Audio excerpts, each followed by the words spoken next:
Oh, there's a tech link today? But it's a holiday. Huh. Good thing I wrote a script and showed up to host it just in case. Close one. Intel has confirmed that the leaked Alder Lake BIOS source code uploaded to 4chan and GitHub over the weekend is legitimate and congratulated the hackers on really a job well done. They got us. The leak has sparked concerns that nefarious actors could find vulnerabilities. After all, security researchers like Mark Ermolov are already doing just that.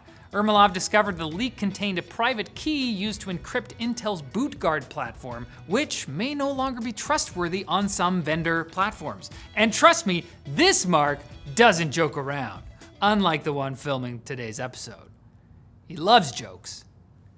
However, Intel says they don't believe the leak is too dangerous, as it appears to have been obtained from an external vendor, not Intel itself, and would therefore have the most sensitive data already scrubbed from the code. For example, selfies and DMs sent from Intel CEO Pat Gelsinger to his wife. Those are not in there.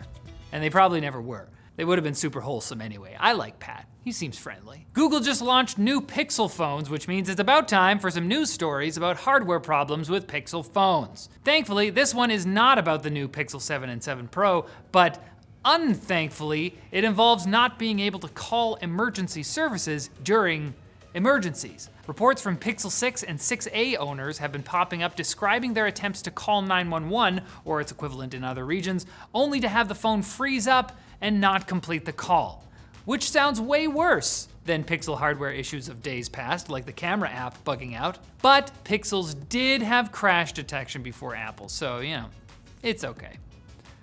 It's not. Speaking of which, that feature on the new iPhone 14s has also been bugging out in the opposite way. The Wall Street Journal reported that emergency services in Ohio got 6 automatic calls from iPhones whose users were not in a car crash. Isn't that ridiculous? Yeah, they were actually perfectly safe in tiny open metal containers being flung around in the air on a roller coaster. Okay, yeah, and it's time to dunk on Meta a little bit, because some leaked memos have revealed that many of the company's workers dislike Meta's flagship metaverse VR app, Horizon Worlds. Apparently, it's kind of janky, and even the team that's building it doesn't use it very often. I also like to imagine that a good many tech workers are aware of the fact that in the sci-fi novels that popularized the concept of a metaverse, it's often characterized as a dystopian place run by evil megacorporations, and maybe they're hesitating about being complicit in bringing that world about. I don't know. Other memos indicated that some employees refer to metaverse projects with the acronym MMH for Make Mark Happy. That's what I'm trying to do.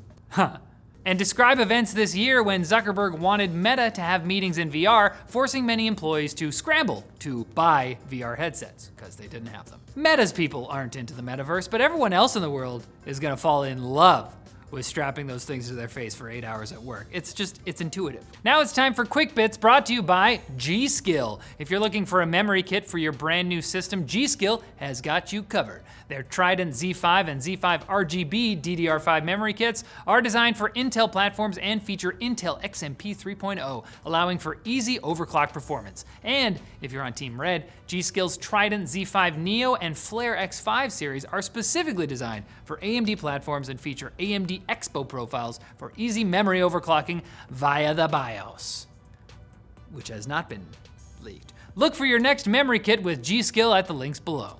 What to say about Quick Bits? Well, for one thing, they certainly aren't slow.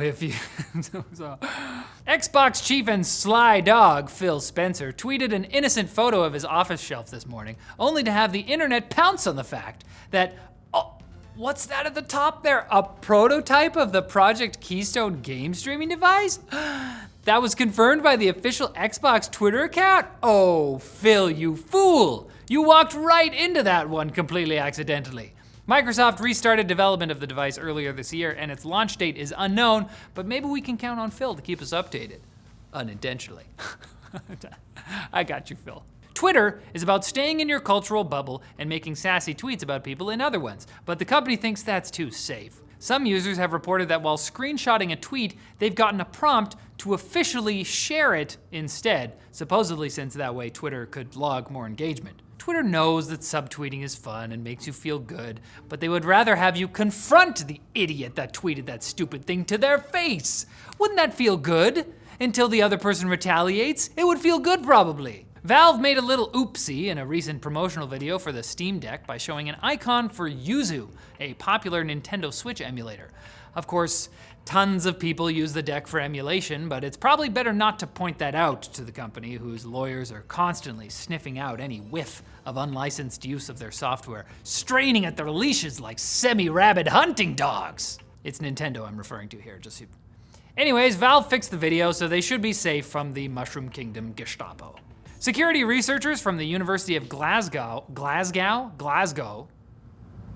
Security researchers from the University of Glasgow have developed a system called ThermoSecure, which demonstrates the potential for thermal attacks, in which thermal cameras can be used to find out your password based on the heat left on your keyboard by your fingers. And it's even worse if you got some hot fingies. Of course, this would require filming the victim's keyboard right as or soon after they type their password, so it's unlikely to be a very widespread threat.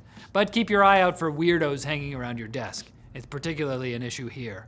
Guy named Linus wanders around constantly. What is he doing? And praise the Doom guy! His game has been shown running on yet another unlikely and impractical platform, Microsoft Notepad. YouTuber Sam Person used ASCII graphics to run the game with no modifications to the Notepad exe file, and he even plans to release it to the public soon. Why?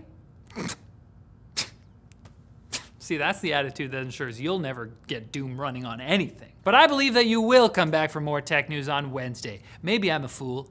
Maybe I'm a Phil. Spencer, I'm not. Okay.